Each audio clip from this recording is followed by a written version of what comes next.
नमस्कार, स्वागत है आपका एटीनो स्वदेश पर। आप देख रहे हैं हमारा व्यूअर्स को लेकर बहुत ही स्पेशल शो योर स्टॉक्स। आपके साथ में अभिषेक सत्यव्रतम और मेरे साथ मुंबई स्टूडियो से मेरे साथ हैं मेरे सहयोगी प्रशांत पांडे।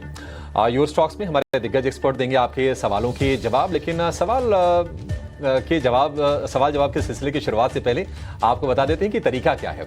तो तरीका बेहद सिंपल है। आपको तो नंबर अब याद ही हो गया होगा कि 9167329109 ये हमारा फोन नंबर है। इस पर आप फोन कीजिए, एसएमएस कीजिए, व्हाट्सएप कीजिए। सारे के सारे तरीके आप अपना सकते हैं और अपने सवाल हम तक भेज सकते हैं।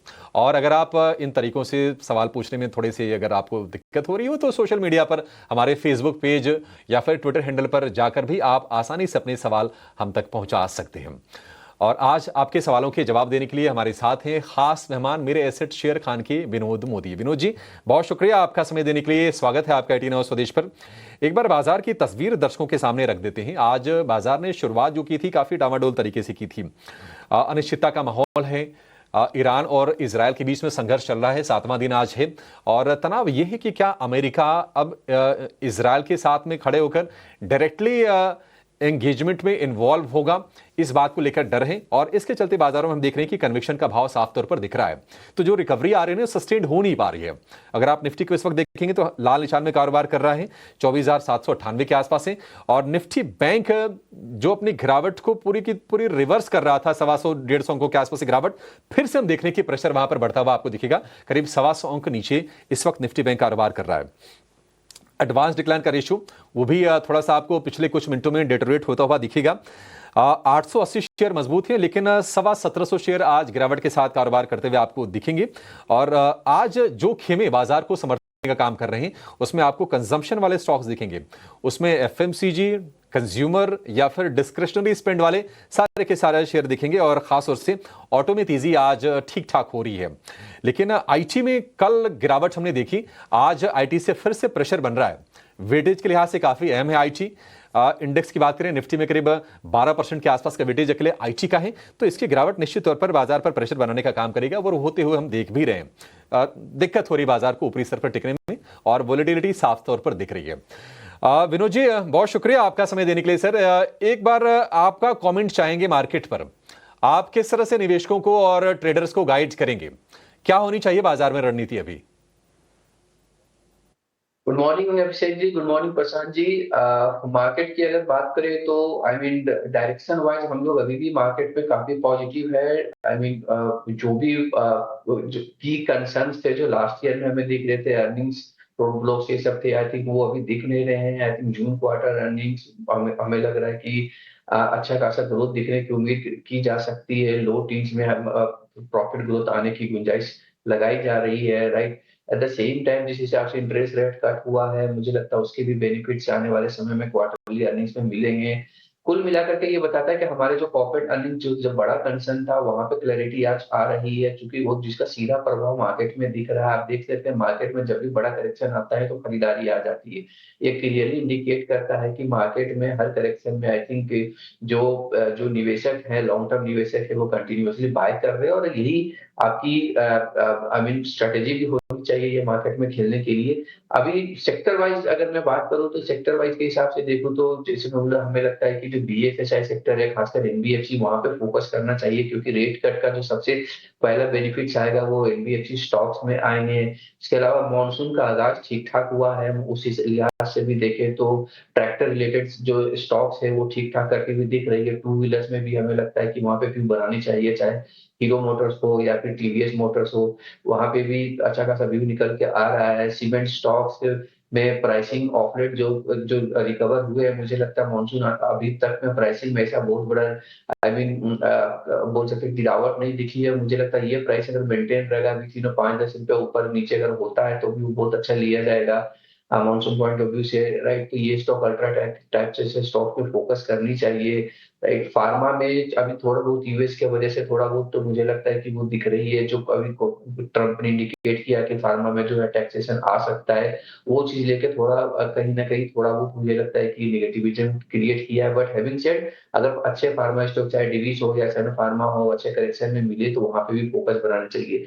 रियलिटी स्टॉक्स में, क्योंकि रियलिटी स्टॉक्स में शुरू से ही हमें बोल रहा हूँ कि रियलिटी स्टॉक्स में जो डिमांड रिवाइवल जो दिखे 2-3 साल से, हमें लगता है आने वाले सालों में भी कंटिन्यू रहेगा, वहां पे भी भी फोकस होना चाहिए, स्टॉक्स लाइक डीएलएफ के लोरा में फोकस करिए। कुल मिलाकर के नेट सेट में बात करूँ तो मेरा व्यू ये सब रहेगा, मार्केट में पॉजिटिव रहने की मुझे लगता है कि हमारा एडवाइस रहेगा इन्वेस्टर्स को ये लेवल पे भी। तो ये है राय बाजार पर आपको एक विस्तृत नजरिया इस वक्त देते हुए विनोद, और अब आपके सवालों का भी सिलसिला शुरू करते हैं। उत्तम हमारे साथ इस वक्त फोन लाइन पर जुड़े हैं। उत्तम जी नमस्कार, कहां से बात कर रहे हैं? नमस्कार, से बात कर रहा हूँ। जी पूछिए अपना सवाल। मैंने वोडाफोन में 2 लाख शेयर लिया है। अच्छा 16:30 में। अरे क्या बाप। करोगे सर? 16 रुपए के आसपास आपने खरीदारी की है वोडाफोन आइडिया में, और एक बार मैं क्वांटिटी आप अगर सही सुनो 2 लाख या 3 लाख कितने शेयर लिए आपने? 2 lakh. 2 lakh share Vodafone idea के, और अच्छा खासा नुकसान यहाँ पर आप देखिए कि इस वक्त जी जी बोलिए। कितना समय देना चाहते हैं उत्तम? 2-3 साल। अच्छा ठीक है। विनोद थोड़ा नेटवर्क इनका वीक है, लेकिन 2 लाख शेयर वोडाफोन आइडिया के और बाइंग प्राइस 16 रुपए 30 पैसे। वाकई इनको सलाह की जरूरत है, बताइए क्या करें?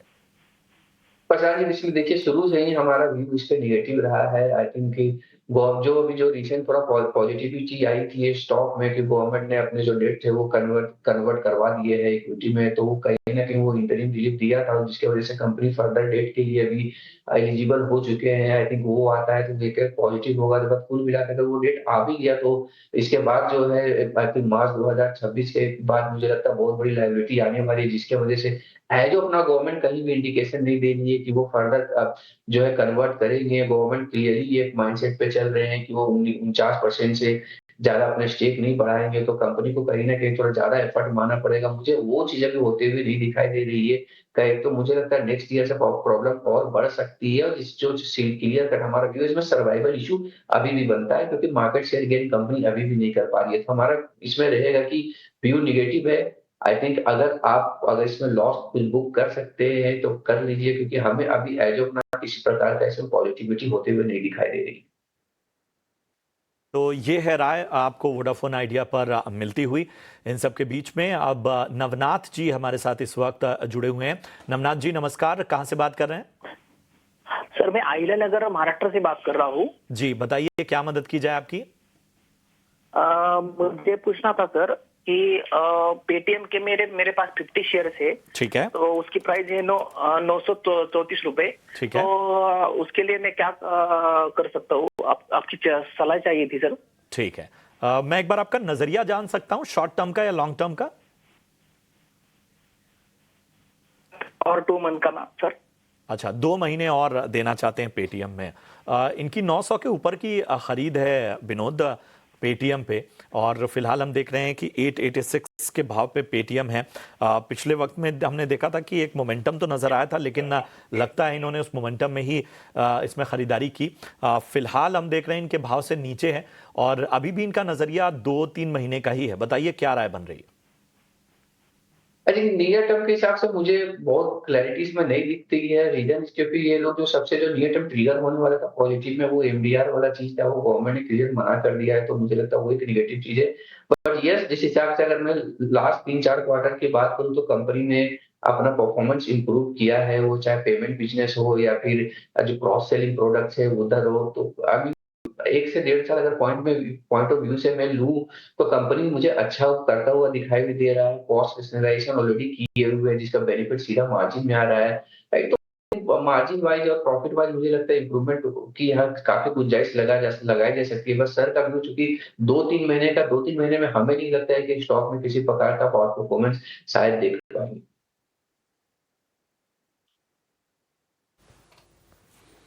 ठीक है, पेटीएम को लेकर ये व्यू। एमडीआर अगर लगाने को सरकार से हरी झंडी मिलती तो शायद इनकी कमाई के रास्ते थोड़े से और बढ़ जाते, लेकिन एक झटका जरूर था इनके लिए। चलिए अगले दर्शक की तरफ बढ़ेंगे। हमारे साथ फोन लाइन पर जुड़ गए हैं साजन कुमार। साजन जी नमस्कार, बताइए कहां से आपने फोन किया है और क्या जानकारी चाहिए आपको? नमस्कार सर। हेलो, सुनाई दे रहा है? जी हाँ नमस्कार सर। बताइए सर, कहां से आपने फोन किया और आपके पास कौन सा शेयर है? मैं ये करारो का होल्ड कर रहा हूँ जी। करोड़ा का कुछ 100 शेयर्स है। जो मैंने अराउंड 451 में लिया हुआ था, तो अब मुझे वो जानना है उसका आगे का क्या रणनीति रहेगी और वेदर आई शुड, मैं उसको होल्ड कर सकता हूँ आगे, कुछ उसका क्या रहेगा स्ट्रेटेजी। एक बार शेयर का नाम आप फिर से लेंगे, कौन सा शेयर है? करारो इंडिया, करारो इंडिया।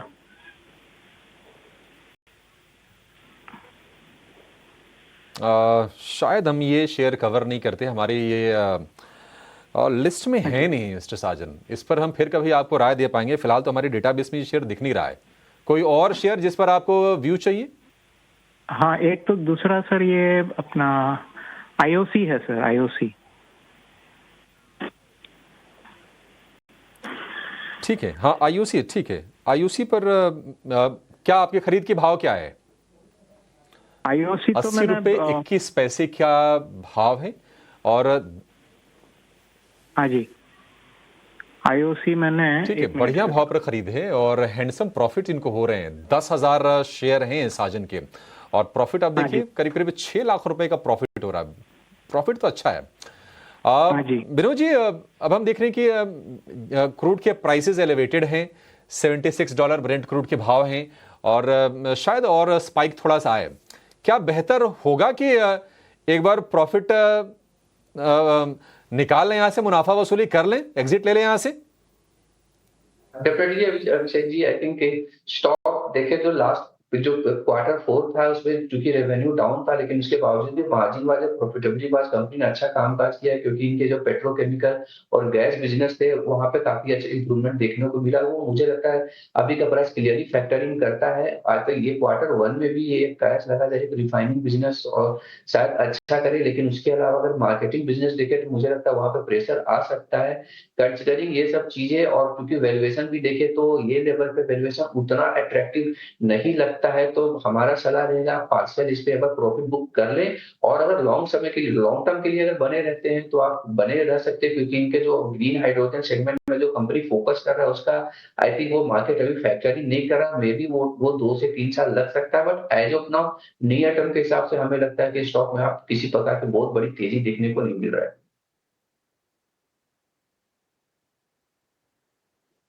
छोटी अवधि में बहुत बड़ी तेजी की उम्मीद मत करिए, आपको प्रॉफिट्स बहुत अच्छे हो रहे हैं। आप एक बार एग्जिट कर लीजिए, फिर मान लीजिए अगर इसी शेयर पर अगर आपको लगता है कि नहीं भरोसा है तो नीचे आए तो फिर अपनी पोजीशन को लेकर एक समीक्षा कर सकते हैं। चलिए छोटे से ब्रेक लिए रुकेंगे, लेकिन आप कहीं जाएगा नहीं। ब्रेक के बाद भी हम बहुत सारे दर्शकों के सवाल लेने वाले हैं और हो सकता है कि अगर आप भले ही आपका सवाल हमारे पास नहीं आ रहा हो, लेकिन शेयर आपके पास हो सकते हैं जो दर्शक हमसे सवाल पूछे। तो आप देखते रहिए ये शो, थोड़ी देर में फिर से हाजिर होंगे।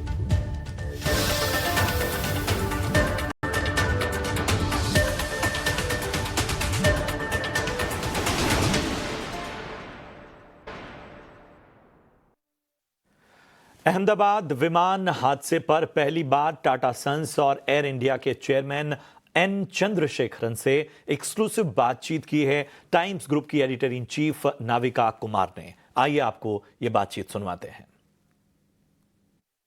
Mr. Chandrasekharan, the families that have lost their loved ones, जिनके परिवारों में छोटे बच्चे, और मैं वो जोशी परिवार भूल नहीं पाती हूँ क्योंकि 3 छोटे छोटे बच्चे एक नई जिंदगी अपने माँ बाप के साथ गुजारने लंदन जा रहे थे। एक बाप जो अपनी वाइफ के लास्ट राइट्स करके वापस जा रहा था अपनी 2 बेटियों के पास। 2 यंग लड़कियां जो अपनी ग्रैंडमदर के बर्थडे के लिए आई थी, उन्हें आज आप क्या कहेंगे? It is a extremely difficult situation where I have no words to express to console any one of them. I just deeply regret that this whole accident happened in a Tata-owned airline. And I feel very sorry, and all we can do is to be with them at this time. We grieve with them, and we do everything we can to support them at this hour and beyond. आज अपने शब्दों में कुछ उनके लिए कह दें, कोई मैसेज उन परिवारों के लिए। मैं इतना बोलूंगा कि जो हुआ है वो अनफेथमेबल है।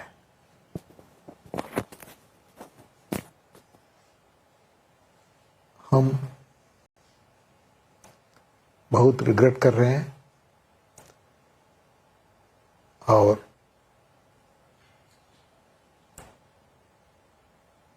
आपके साथ ग्रीव कर रहे हैं और आपके लिए जो कुछ हम कर सकते हैं हम करना चाहते हैं। अभी in this hour of crisis और सब समय में, आने वाले समय में आपके लिए जो कुछ कर पाएंगे हम करेंगे।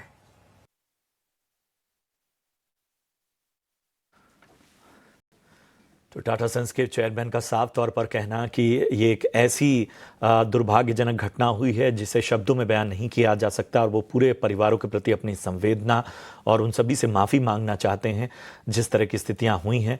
वो चाहते हैं कि जो एयर इंडिया परिवार है उसके साथ जो भरोसा है वो लगातार बना रहे, हर कोशिश की जा रही है। ये पूरी बातचीत हमारी editor in chief Navika Kumar ने ख़ास बातचीत में उनसे उनके शब्द जाने। चलिए इन सब के बीच में यहाँ रुकेंगे एक छोटे से ब्रेक के लिए।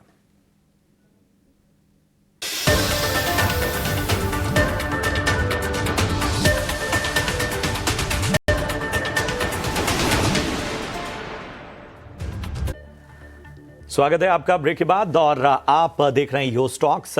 एक पड़ाव हमने पार कर लिया आपके सवालों का। याद रखिए आप अपने सवाल हम तक पहुंचाते रहिए, हम उन सवालों को अपनी चर्चा में शामिल करेंगे। लेकिन विनोद हमारे साथ लगातार बने हुए हैं। विनोद, मैं दर्शकों के सवालों की ओर बढ़ूं उससे पहले सबसे बड़ा सवाल है खासतौर पर डिफेंस क्षेत्र को लेकर। जिस तरह का जियोपॉलिटिकल टेंशन है, जिस तरह की स्थितियां हैं, हम जब भी इस तरह की अप्रिय स्थितियों को देखते हैं हम डिफेंस में एक दम देखते हैं, और डिफेंस में ये दम एक लंबे वक्त से हमें नजर आ रहा है। जरा एक बार डिफेंस सेक्टर पर अपनी राय दीजिए, क्योंकि आज भी हम देख रहे हैं कि शिप बिल्डिंग शेयरों में एक अलग तरह की तेजी नजर आ रही है। मझगांव डॉक शिपयार्ड, इसके अलावा कोचीन शिपयार्ड, ये सभी जो है वो अच्छा दम दिखा रहे हैं। बीईएल पर लगातार आप सभी बुलिश नजर आए हैं। भारत डायनेमिक्स बीडीएल में भी तेजी नजर आ रही है। प्रशांत, जिस हिसाब से जियोपॉलिटिकल सिचुएशन अभी लास्ट 1 से 2 सालों में अभी निकल करके आ रहा है, उसमें तो क्लियरली एक चीज सब कंट्री ये देख रहे हैं कि भाई उनका डिफेंस जो बजट है वो ज्यादा होना चाहिए और सभी लोग डिफेंस में फोकस कर रहे हैं। इंडिया की अगर मैं बात करूं तो इंडिया की फोकस अब ये जस्ट 1-2 साल से नहीं हुआ, जब से मोदी गवर्नमेंट आए हैं मुझे तब से आई थिंक आत्मनिर्भर का वो जो भी कंसेप्ट चालू हुआ है तब से हमें देख रहा है डिफेंस में ट्रैक्शन आई हुई है। और क्योंकि एक्सपोर्ट खास करके मैं बात करूं तो एक्सपोर्ट्स में आप जिस हिसाब, क्योंकि एक्सपोर्ट्स में अगर ओवरऑल देखें तो कंट्रीब्यूशन अभी भी बहुत कम है, लेकिन जिस हिसाब से ग्रो की है लास्ट 3 सालों में overall export Indian market, right, मुझे लगता है कि वो काफी आई ओपनर है। गोइंग फॉरवर्ड मुझे अगर मैं डिफेंस की बात करूं तो रनवे एक चीज है कि वो काफी बहुत बड़ी है ग्रोथ की, राइट। और चूंकि इसी वजह से रनवे को देखते हुए जो चाहे किसी भी कंपनी की बात, एचएएल की बात करें या फिर बीईएल की बात करें, मझगांव की बात करें, आई थिंक तो वैल्यूएशन जो चीजें वो सारे एक लेवल प्रीमियम पे वैल्यूएशन आ चुके हैं। अभी क्वेश्चन यहाँ पे यही होता है कि वेदर ये प्रीमियम वैल्यूएशन सस्टेन करेंगे या ना करेंगे। हमारा क्लियर मानना है कि ये प्रीमियम वैल्यूएशन सस्टेन कर सकते हैं। फॉर एग्जांपल अगर मैं बीएल की बात करूं तो क्लियर कट बीएल के अगर मैनेजमेंट को रिसेंट कॉल में समझे तो वो 60 से 70 हजार करोड़ आपके न्यू ऑर्डर आपकी बात कर रहे हैं आने वाले 1 से 1.5 सालों में। एचएएल भी लगभग 1 लाख करोड़ से न्यू ऑर्डर की बात कर रहा है, राइट। तो आप समझ सकते हैं कि ग्रोथ कितना बड़ा है, राइट। और it's not only about 2 company, चाहे आप जो भी जितने भी आप मझगांव डॉक्स की बात कर ले या जो भी है, सारे कंपनी का जो ग्रोथ आउटलुक है काफी बेहतर मुझे लगता है कि जो प्रीमियम मल्टीपल हम देख रहे हैं वो बहुत हद तक सस्टेन करेगी। तो हमारा राय निवेशक को अभी भी यही रहेगा कि हर करेक्शन में जब भी ये करेक्शन वैल्यूएशंस को लेकर के हो, आप इसको कहीं ना कहीं एज एन अपॉर्चुनिटी देखें। चलिए, तो ये है राय आपको मिलती हुई डिफेंस क्षेत्र पर, किन स्टॉक पर आपको नजर रखनी है। ये दम लगातार जारी है, जाहिर सी बात है जो जियोपॉलिटिकल टेंशन है, जो लगातार अप्रिय स्थितियां निकल कर सामने आती हैं, वो डिफेंस क्षेत्र को एक अलग तरह का बूस्ट देती हैं। चलिए अब बढ़ते हैं आगे और अपने साथ अगले कॉलर को जोड़ते हैं। नमस्कार, बताइए अपना नाम और कहां से बात कर रहे हैं? सर मेरा नाम यशपाल है, मैं फिरोजपुर पंजाब से बात कर रहा हूँ। जी यशपाल जी, हमें बताइए क्या मदद की जाए आपकी, कौन सा स्टॉक लिया है आपने? सर मैंने IFCI लिया था 71.88 रेट के ऊपर, ठीक है, 300 बाई किए थे, तो अभी उसमें काफी करेक्ट हो गया है, तो अब समझ नहीं आ रहा उसको होल्ड करें या सेल करें। ठीक है, चलिए एक हमें नजरिया बता पाएंगे, आप लंबा समय देना चाहते हैं या शॉर्ट टर्म का नजरिया आपका? शॉर्ट टर्म के लिए ही लिया था, अगर ऐसे रहा तो थोड़ा बहुत स्टैंड भी कर सकते हैं। ठीक है, तो क्या अगर यहां से निकलना है तो कोई और भी विकल्प आप चाहेंगे, हम अपने एक्सपर्ट से पूछें? हाँ जी, मैंने BEL भी लिया है, भारत इलेक्ट्रॉनिक परचेज किया है। ओके, तो हाँ जी, उसका रेट तो 364 पे किया था, अभी उसके क्या बात है। हाँ जी, चलिए, तो वो तो, और BEL तो मेरे ख्याल से अभी हम थोड़ी देर पहले चर्चा भी कर रहे थे। इस वीडियो को अगर आप YouTube पर अलग से जाके देखेंगे तो अभी हमने डिफेंस क्षेत्र पर एक बड़ा लंबा चौड़ा नजरिया लिया, और BEL पर तो हमारे एक्सपर्ट लगातार बुलिश ही नजर आ रहे हैं। लेकिन विनोद जरा बताइए, IFCI लिमिटेड इन्होंने 72 रुपए के आसपास के खरीदारी की हुई है, और लिया तो इन्होंने शॉर्ट टर्म के लिहाज से लिया था, लेकिन क्या कोई मोमेंटम आगे नजर आ सकता है अगर समय दिया जाए? अगर नहीं तो बताइए कि ये जो भाव है इनका 7200 रुपए के आसपास, इस रेंज में कोई स्टॉक इनको सजेस्ट कीजिए। आप देखिए IFCI स्टॉक ऐसा 2-3 सालों में काफी इनके जो फाइनेंशियल वो इम्प्रूव हुए हैं, आज जिसका सीधा प्रभाव के स्टॉक प्राइस में मिला है। नो डाउट लास्ट में प्रॉफिट बुकिंग हुई है स्टॉक में, बट हमारा मानना है कि जैसे मैं बता रहा हूँ कि जो ओवरऑल जो NBFC स्पेस है, आई थिंक वहां पे मुझे लगता है पॉजिटिव सेंटीमेंट बना रहेगा आने वाले near term to medium term में। तो अगर आप उस हिसाब से देखें तो स्टॉक को होल्ड कर सकते हैं। वैल्यूएशन वाइज भी ऐसा नहीं है कि स्टॉक एकदम आउट ऑफ द वैक चला गया है, वैल्यूएशन भी रीजनेबल है। तो हमारा मानना है कि अगर इस पर लॉस करें तो अगर बने रह सकते हैं इस पे, और within NBFC there are other quality names जहां पे आप फोकस कर सकते हैं, जिसमें से आई थिंक मैं भी बोल सकता हूँ बजाज फाइनेंस जो ऐसी कंपनी है, वहां पे आप कभी भी आंख बंद करके लॉन्ग टर्म के हिसाब से सोच सकते हुए एक कंपनी है, आई मीन श्रीराम फाइनेंस, ये सब कंपनी जहां पे आप PFC for the matter, power finance corporation, तो ये सभी आप सोच सकते हैं। बट IFCI मुझे लगता है यहाँ पे लॉस होगी तो आपको, हमारा मानना है कि अगर आपको थोड़ा सा और टाइम दे सकते हैं तो आप दे, मे भी आपका लॉस रिकवर हो सकता है। नजरिया आपको मिल चुका है। BEL पर तो पहले से ही बुलिश नजरिया था, उस पर भी राय आप, और उसमें फायदे में भी हैं आप, तो वहां बने रहिए। IFCI में 2 राय आपको मिली है। पहली राय यह है कि आप इसमें बने रहिए, समय दीजिए और लॉस को रिकवर कीजिए और फिर एग्जिट लीजिए। उसके बाद आप अगर समय नहीं देना चाहते हैं तो बेहतर यही होगा कि एक उछाल में जब एग्जिट आप लें तो उसके बाद से आप श्रीराम फाइनेंस, REC, PFC जैसे स्टॉक्स में, बजाज फाइनेंस जैसे स्टॉक्स में आप संभावनाएं खोज सकते हैं खरीदारी के। चलिए, इन सब के बीच में हमारे साथ एक और बेहद खास मेहमान जुड़ चुके हैं, मैं परिचय करा दूं। हमारे साथ एंजल वन से राजेश भोसले साहब भी हमारे इस खास शो में शामिल हो रहे हैं, जो आपके समस्याओं के समाधान करेंगे। राजेश जी, बहुत बहुत वेलकम आपका, और मैं आपके पास आऊंगा, लेकिन एक खास सेगमेंट की ओर हमें बढ़ना होगा फिलहाल, जो हमारी एक खास मुहिम है, और हमारी मुहिम है SME IPO से सावधान।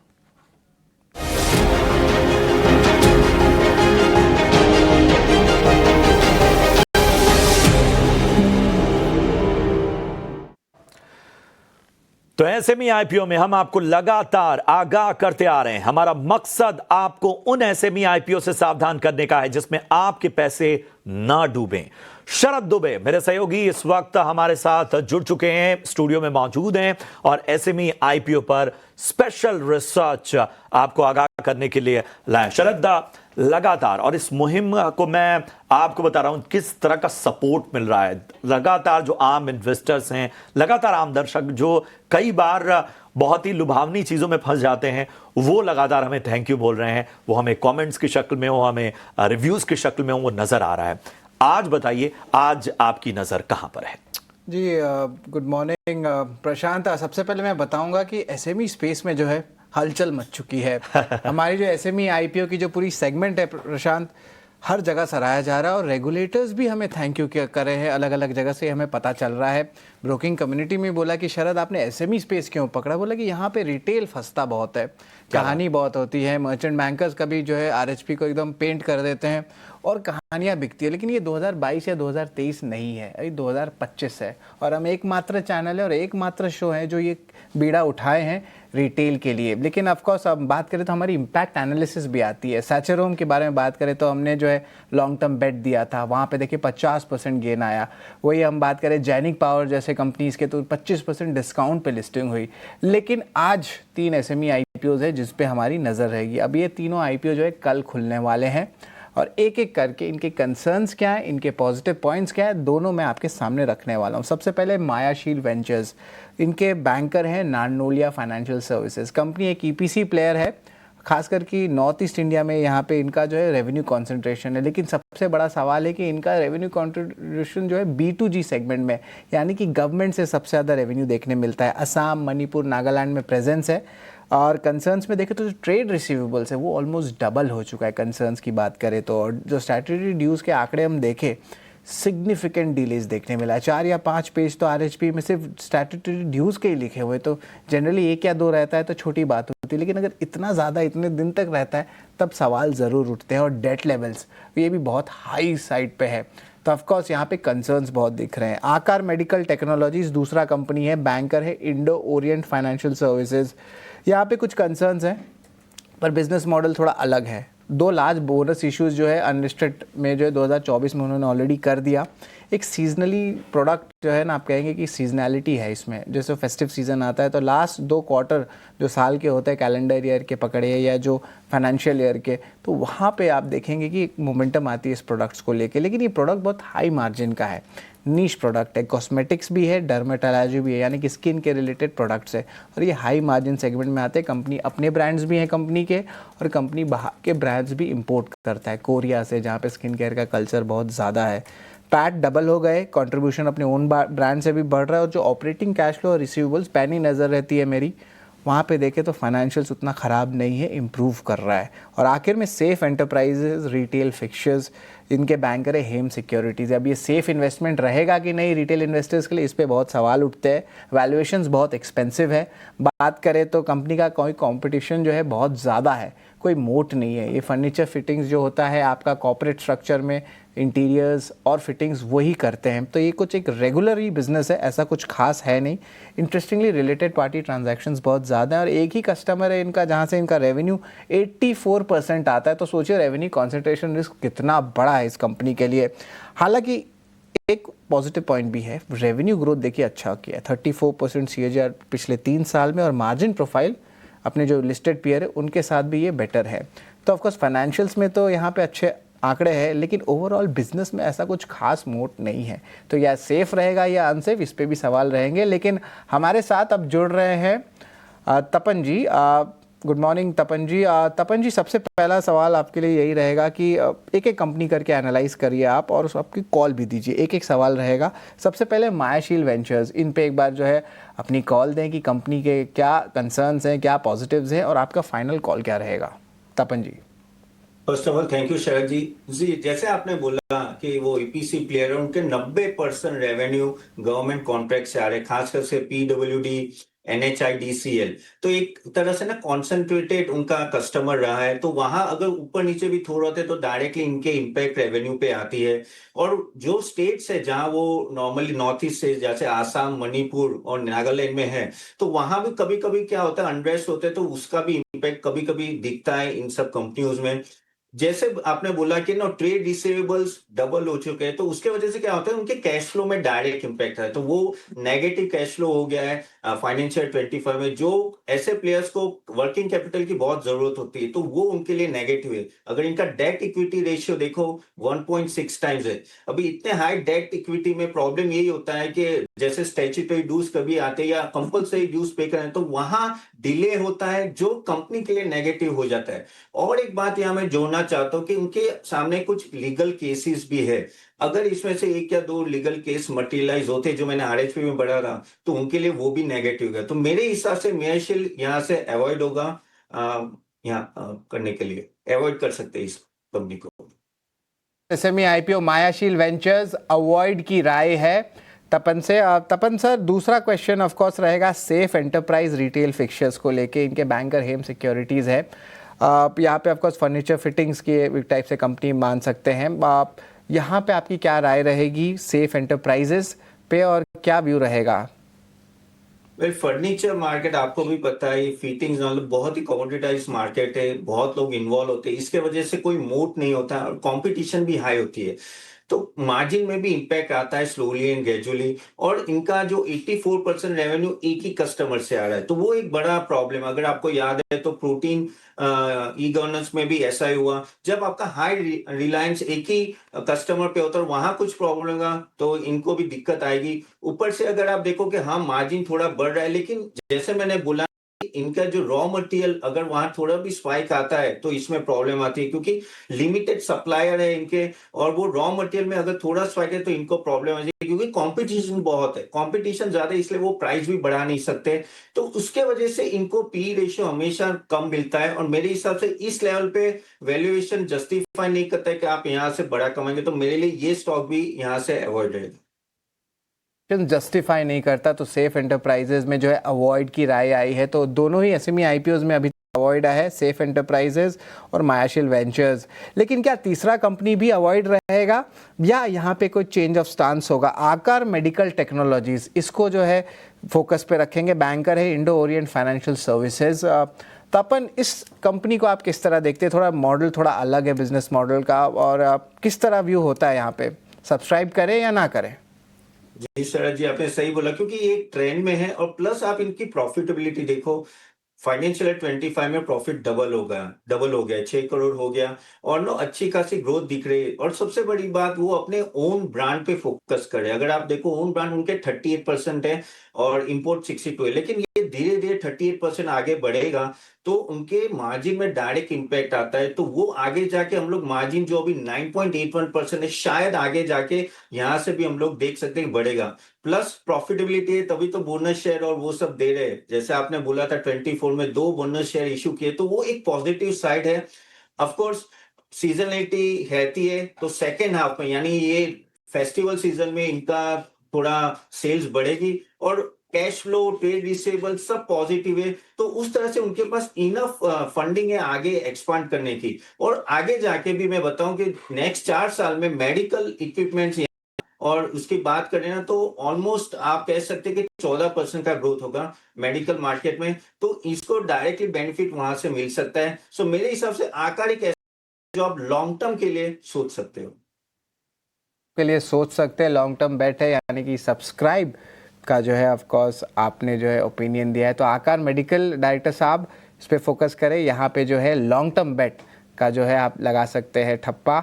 यहाँ पे देखेंगे कि आकार मेडिकल पे जो है आप देख सकते हैं कि आप सब्सक्रिप्शन की राय जो है आ रही है। लेकिन तपन जी धन्यवाद, आपने पूरी तरह इन 3 एसएमई आईपीओज पे रिसर्च किया, और ये तीनों ही आईपीओज जो हैं खुलने वाले हैं फ्राइडे को, यानी कि जून 20 को। लेकिन चलिए अगले हफ्ते भी बहुत सारे एसएमई आईपीओज आएंगे, और उसके जो स्पेशल सेगमेंट है अगर उसकी हम बात करें तो वो हम फ्राइडे को लेके आएंगे। और ऑफकोर्स तपन जी हमारे साथ जुड़ने वाले हैं। धन्यवाद।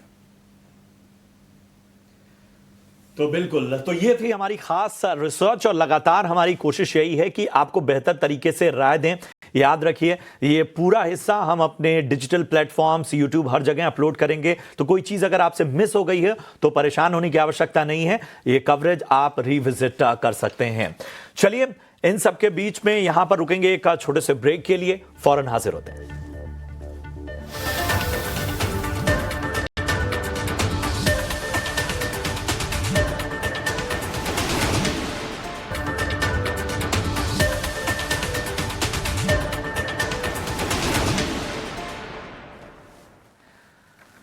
स्वागत है आपका ब्रेक के बाद। और चलिए अपने अगले कॉलर को अपने साथ जोड़ते हैं। विक्रमादित्य हमारे साथ इस वक्त जुड़ चुके हैं। नमस्कार, पूछिए अपना सवाल। सर मैंने 1 साल के टारगेट के लिए टाटा मोटर्स लिया अभी 699 रुपए में। ठीक है, तो सर 1 साल का बताएं टारगेट, उसके बाद भी बहुत नीचे चला गया। बिल्कुल बिल्कुल। टाटा मोटर्स थोड़ा सा जो रहा है बीच में, इस तरह के उतार चढ़ाव इसने देखे हैं जिसमें कई सारे लोग फंसे हुए हैं। हमें बस बता दीजिए कितना समय और देना चाहते हैं आप? 1 साल? 1 साल तक दे देंगे। ठीक है, चलिए हमारे साथ राजेश बने हुए हैं। राजेश, टाटा मोटर्स हम लगातार देख रहे हैं, सवाल लोगों के आ रहे हैं और ज़्यादातर लोग ऊपरी स्तरों पर फंसे हुए हैं। एक क्वालिटी स्टॉक जिसने एक तरह का करेक्शन ऐसा देखा कि अब वो उससे उबर नहीं पा रहे हैं। फिर भी बीच में हमने देखा था कि रिकवरी साइन नजर आया था। ऐसे में इनकी खरीदारी लगभग 700 के लेवल की है। बताइए, 1 साल का नजरिया लेकर चल रहे हैं, आपकी राय क्या होगी? प्रशांत जी, यस डेफिनेटली एक क्वालिटी स्टॉक, बट परफॉर्म नहीं कर पा रहा है। कोई भी बाउंस जो है, बाउंस में सेलिंग आ रही है। एक जो पॉजिटिव फैक्टर है इनका है कि इनकी जो बाइंग है वो कहीं दूर की नहीं है, हाल फिलहाल की बाइंग है। तो शॉर्ट टर्म के हिसाब से एक वीकनेस है काउंटर में, बट लगभग अगर आप 650 या 640 के जोन में देखें तो स्टॉक के लिए काफी अच्छा सपोर्ट है। 200 वीकली मूविंग एवरेज है, एंड हमने देखा था कि अप्रैल और मई में जो बाउंस आया था तो 200 मूविंग एवरेज से ही देखने को मिला था। तो यहाँ पे शॉर्ट टर्म में थोड़ा सा वीकनेस है, बट अगर फर्दर डिप आता है तो 640 और 650 के रेंज में रेजिस्ट सपोर्ट देखने को मिल सकता है। हायर साइड में देखें तो 750 एक की हर्डल है। जो रिसेंट जो बाउंस आया था तो वहां पे फिजल आउट हुआ था, तो 750 एक इमीडिएट हर्डल रहेगा। एंड उसके बाद अगर स्टॉक क्रॉस करता है देन इसमें एक स्ट्रॉन्ग ट्रेंडिंग मूव आ सकता है, जहाँ फिर 825 840 के भी रेंज देखने को मिल सकता है। तो फिलहाल के लिए होल्ड रखना चाहिए। 640 635 के आसपास सपोर्ट रहेगा काउंटर के लिए। 640 का सपोर्ट रहेगा। फिलहाल आपको होल्ड करने की सलाह इस क्वालिटी स्टॉक्स में दी जा रही है। हमारे साथ मदन जी हैं और इन्होंने हमें कॉल किया है। मदन जी नमस्कार, कहां से बात कर रहे हैं? लगता है मदन जी से संपर्क टूट गया है, लेकिन इनका सवाल हमारे पास ज़रूर है। अशोक लेलैंड पर राय जानना चाहते हैं। 243 की इनकी बाइंग है, 250 शेयर इनके पास हैं और 3 महीने का नज़रिया लेकर चल सकते हैं। और पूछ रहे हैं राजेश कि क्या 3 महीने में ये 280 तक का लेवल देख सकता है? अशोक लेलैंड, कैसा लगता है आपको 3 महीने के नज़रिए के हिसाब से? राजेश जी। प्रशांत जी, काफ़ी छोटा नज़रिया है। इनफैक्ट अगर आप देखें स्टॉक को तो एक कंसोलिडेशन मोड में है, एंड उसके बाद अगर हम 3 मंथ्स का व्यू लेते हैं तो काफी शॉर्ट हो जाएगा। बट थोड़ा अगर व्यू बढ़ा रखते हैं जैसे कि 1 साल या उससे ज्यादा, तो यहाँ पे अगर आप देखें तो 225 से 230 के रेंज में काफी अच्छा सपोर्ट है। हमने देखा था कि अप्रैल में एक डबल बॉटम ब्रेकआउट हुआ था, and along with that 200 DMA के ऊपर भी क्रॉसओवर हुआ था। तो फिलहाल के लिए 225 230 एक सपोर्ट है, एंड हायर साइड में देखें अगर 245 एक रेजिस्टेंस है। 245 के ऊपर एक स्ट्रॉन्ग ट्रेंडिंग मूव एक्सपेक्ट कर रहा है, एंड नीचे में 225 एक सपोर्ट जोन के जैसा ऐड करेगा। तो 3 महीना नहीं, बट अगर थोड़ा ब्रॉडर व्यू रखते हैं 1 साल के हिसाब से, तो नीचे के स्तर में बाइंग अशोक लेलैंड में हमें देखने को मिल सकता है। लेन पर एक बेहतर रणनीति आपको मिलती हुई। बढ़ते हैं आगे, धर्मेश मिस्त्री का सवाल लेते हैं। यूट्यूब से इन्होंने सवाल पूछा है, एनबीसीसी पर राय जानना चाहते हैं। इनकी बाइंग प्राइस राजेश बता देता हूं, 129 के आसपास इन्होंने खरीदारी की है। 1500 शेयर इन्होंने होल्ड किए हुए हैं। एनबीसीसी को अगर हम देखें तो बहुत सारे जो रिटेल इन्वेस्टर्स हैं वो उन्होंने इसमें ले रखा है पोजीशन, लेकिन इनकी जो बाइंग प्राइस है 129 की है। उससे फिलहाल नीचे स्टॉक का आज भी लगभग 2% नीचे है। पिछले 5 ट्रेडिंग सेशन में हमने देखा कि लगभग 3% ये स्टॉक का गिरा है, और 1 महीने में भी बहुत ऐसा मोमेंटम एनबीसीसी में नजर नहीं आया है जहां से स्ट्रेंथ नजर आ रही हो। फिर भी राजेश बताएं, एनबीसीसी 129 के हिसाब से आपको कैसा लग रहा है, और क्या ये जो करेक्शन नजर आ रहा है ये आगे जारी रह सकता है या आगे कहीं ना कहीं एक रिकवरी आपको नजर आएगी? देखिए प्रशांत जी, इसका अगर मार्च मंथ से अगर परफॉर्मेंस देखे तो काफी शानदार रहा है। 70 के आसपास ट्रेड कर रहा था एंड वहां से फिर एक वर्टिकल मूव देखिए टुवर्ड्स 130 जो इनका बाइंग जोन है। इनफैक्ट अगर आप 130 का जोन देखें तो लास्ट ईयर से ही जुलाई से 2-3 बार यहाँ पे रेजिस्टेंस लिया है। तो जो ब्रॉडर अप मूव है 130 के ऊपर ही देखने को मिल सकता है। हैविंग सेड दैट, ये जो वर्टिकल रैली हमने मार्च मंथ से देखा है तो उसको ये रिट्रेस कर रहा है एंड कहीं ना कहीं जो रिट्रेसमेंट लेवल आ रहे हैं तो इसका 50% रिट्रेसमेंट कहीं ना कहीं 110 के आसपास आ रहा है। तो 110 काफी अच्छा सपोर्ट है, कुछ की एवरेजेस भी है। तो अभी फिलहाल 110 के स्टॉप लॉस से होल्ड रखिए। ऊपर में 130 जो इनका बाइंग जोन है वो रेजिस्टेंस है एंड उसके बाद क्रॉस करता है तो काफी शानदार अप मूव देखने को मिल सकता है, जहाँ पे स्टॉक 155 से 160 के जोन में भी जा सकता है। तो फिलहाल आपको धैर्य के साथ बने रहने की सलाह।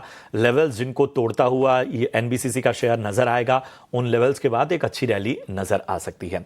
नितेश मिश्रा का सवाल लेते हैं, यूट्यूब के जरिए इन्होंने सवाल पूछा है। 16 शेयर इनके पास हैं अदानी ग्रीन एनर्जी के, इनकी एवरेज प्राइस जो है वो 1672 की है। पूछ रहे हैं कि कितना समय देना होगा कि जिससे मुनाफा बन सके। बताएं राजेश जी, काफ़ी ऊपरी स्तरों की बाइंग है इनकी, और आप देखिए कि इनकी बाइंग से जो है वो स्टॉक नीचे आ चुका। कोचिन शिपयार्ड नहीं, हम बात कर रहे थे ख़ास तौर पे अदानी ग्रीन एनर्जी की। कोचिन शिपयार्ड भी इन्होंने लिया हुआ है 2388 के भाव पे। इन दोनों पर राय दीजिए। प्रशांत जी, अदानी ग्रीन तो काफी रेंज बाउंड और अंडर परफॉर्मिंग स्टॉक है। फिलहाल सलाह ये होगी कि कोई भी बाउंस आता है 1150 के आसपास तो वहां पे काफी स्टिफ रेजिस्टेंस है, तो वहां पे बाउंस पे एग्जिट करने की सलाह होगी। एंड नीचे में अगर आप देखें तो 910 920 काफी अच्छा सपोर्ट बन रहा है, बेस बन रहा है। तो 910 का एक स्टॉप लॉस रखना चाहिए। एंड ऊपर में अगर आप देखें तो अंडर परफॉर्मिंग है, तो 1150 के आसपास मूव 1150 के आसपास मूव आता है तो वहां पे एग्जिट करना चाहिए। दूसरा जो काउंटर इन्होंने पूछा है वो है कोचिन शिपयार्ड। डेफिनेटली अगर आप देखें तो लास्ट कुछ हफ्तों से शिपिंग और शिपयार्ड कंपनीज में काफी अच्छा ट्रैक्शन देखने को मिल रहा है और बायस अभी भी पॉजिटिव है। इन बिटवीन डिप्स आते रहेंगे बट ब्रॉडर व्यू अभी भी पॉजिटिव है। नीचे में अगर कोचिन शिपयार्ड का सपोर्ट अगर आप देखें तो 1980 से 2000 के लेवल्स पे एक हायर बॉटम स्ट्रक्चर है, तो बायस पॉजिटिव है। ऊपर में स्तर में अगर देखें तो 2520 और 2600 के जो है एक रेजिस्टेंस जोन है, वहां पे आता है तो वहां पे एक बार प्रॉफिट बुक कर सकता है। बट अगर व्यू अगर काफी बढ़िया मतलब एक साल का के हिसाब से है तो पॉसिबली 2800 और 3000 के लेवल से भी होल्ड रख सकते हैं। तो अदानी ग्रीन में एग्जिट कीजिए बट कोचिन शिपयार्ड में बायस पॉजिटिव रख सकते हैं। शिपयार्ड में बने रहिए, अदानी ग्रीन एनर्जी में आपको एग्जिट करने की सलाह मिलती हुई। राजेश जी, बहुत बहुत शुक्रिया करेंगे अपना कीमती समय देने के लिए। औपचारिकता है इसलिए अपना डिस्क्लेमर भी देते जाएं। जी प्रशांत जी, जो स्टॉक्स में हमने बात की है उनमें मेरी कोई निजी निवेश नहीं है, बट मे भी हमने हमारे क्लाइंट्स को रेकमेंड किया हो सकता है। चलिए, तो ये है राय आपको मिलती हुई। शुक्रिया करेंगे राजेश जी, अपना कीमती समय आपने दिया और तमाम दर्शकों के सवालों का जवाब दिया, बाजार पर राय दी। इसी के साथ इस चर्चा में इतना ही, यो स्टॉक में इतना ही, लेकिन ईटी नाउ स्वदेश पर एक्शन लगातार बरकरार है। इस छोटे से ब्रेक के बाद कमोडिटी बाजार का हाल लेकर आएंगी मेरी सहयोगी अशेषा। बने रहिए ईटी नाउ स्वदेश के साथ। नमस्कार।